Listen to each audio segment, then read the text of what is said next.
Okay, in today's film session, we're going to look at the offensive line, and just even more reason why we should have gone for it at the end of the Vikings game. And what we're going to look at today is the second to last drive. So if you remember, just kind of moving the ball. One of my critiques there was Jared Goff kept snapping the ball with about 15 seconds on the play clock, and this was about 8 minutes left in the game. And I just was like, dude, bleed clock because we're running the ball. We have a good offensive line. So let's check it out. Couple plays from that drive. First one I want us to look at is center and left guard. Ragnow's back. Skipper's still at left guard. So you're going to see a double team right there behind the goalpost. And that's right where the ball goes because we're able to drive this double team all the way back and take out that linebacker. And it's just a great gain for Jamal Williams. Look at Skipper. He was down on one knee at one point. He's like 6'9". Boom. 8-yard gain. And so the thing that was frustrating was the Vikings stayed in a too high safety look um, during this drive. And they ended up getting more aggressive on our last drive where we ultimately kicked the field goal and didn't make it. But this was the drive. We're able to just do whatever we wanted. So here it is again. We're able to just, Decker's driving his guy. Boom, pancake, kind of trips a little bit. Still take it. That's a pancake all day. Next play here. Ragnow at center. Look at just the push that he's getting. Decker's staying in there. He washes his guy all the way down.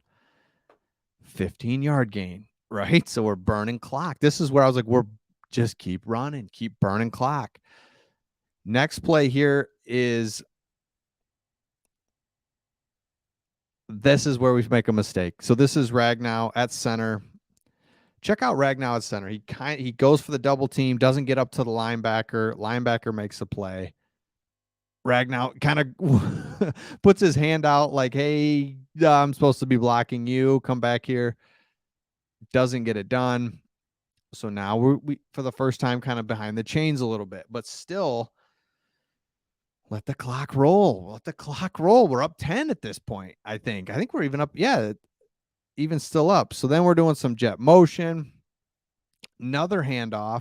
And here, left tackle gets beat. This one was on Decker as he just gets completely beat. And the Vikings, give them credit, stood up at this point.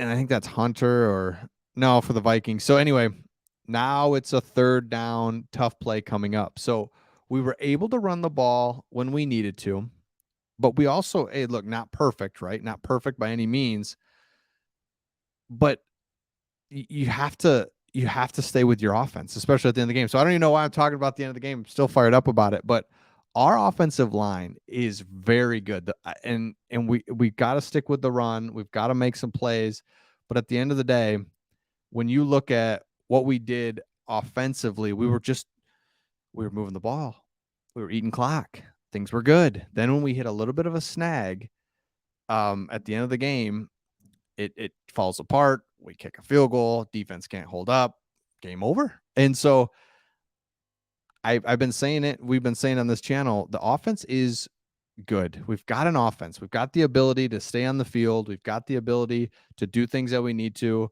We're scoring a lot of points. We're putting points up on the road. We jump out on a lead on the Vikings on the road. So that it now, as you look at the film, it's like, man, we can run the ball. We can do things. Goff's playing well.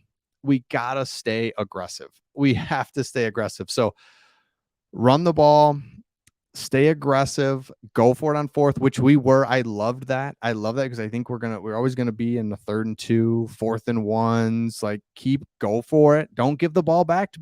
Go for. I loved it. And then when we had the chance to actually go for it to win the game, we didn't. So it's like, oh my gosh, I can't figure out what we're doing. So this film session, I wanted you to see we have a good offensive line. Did they make some mistakes there at the end? Absolutely. And even in that last drive, made some mistakes, couldn't run the ball, causes some second guessing.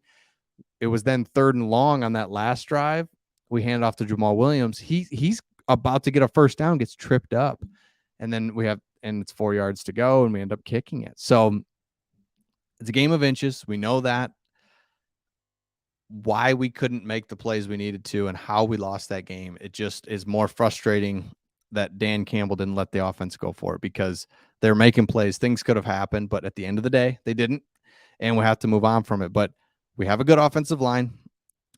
I love that Ragnow's back. We can now move Evan Brown to right guard, where Stenberg, we saw it in a film review we did. Stenberg is a great run blocker and a horrible pass blocker, to the point you cannot have him out there, really. I mean, you can't, because he whiffed so many times against the Redskins, or against the Commanders, that it just was like, dude, you could literally get Goff injured. Like, it's going to happen eventually with Stenberg, so get him out of there.